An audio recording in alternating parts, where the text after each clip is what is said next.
morning. Morning. Kaya Mark Ian. Okay, kausapin natin sa Mark Ian. Surprise. Mainit talagang morning pero mas mainit talaga. Grabe, tingnan nyo. Tigi-tigisa na lang yan, kulungan. Ala! Ano yung magkano yung... Ayan. 7K. Choco liver. Ito po 6.5. 5.5. Puro lalaki. Hindi ka naman, magkakaubos. Makauwi na ako. Oo, lakas niyan. Ay, napakatakaw niyan. Muntik na maubos. Yun, oh. Buhay na buhay talaga. Nakakaubos lahat. May buyer, may nagtanong. Okay. Yun nga po, sabi ko nga po, ayan oh.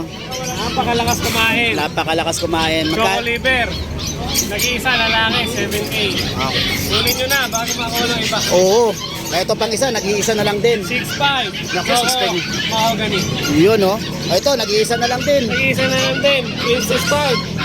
5.5. Naku. Naku. 5.5. 6.5. 7K. Kunin nyo na, may free pag yan. Oo. Grabe. Nilingon-lingon lang kita rin sa ako. Tapos wala na, nagulat ako. Lang, ubos. Isa pong patunay na pinagkakatiwalaan po talaga si Sir Mark Ian pagdating sa Shih Tzu. Marami kanina yan. Oo, totoo yan. Kasi nung Friday, na ano ko na rin si Sir Ian eh, oo. Kaya naubos talaga. Ako nagpapatunay dyan. Okay. By Thursday, meron ako mga bago. Puntahan nyo sa bahay para bago mag-Friday, makakuha kayo sa akin. Yun oh.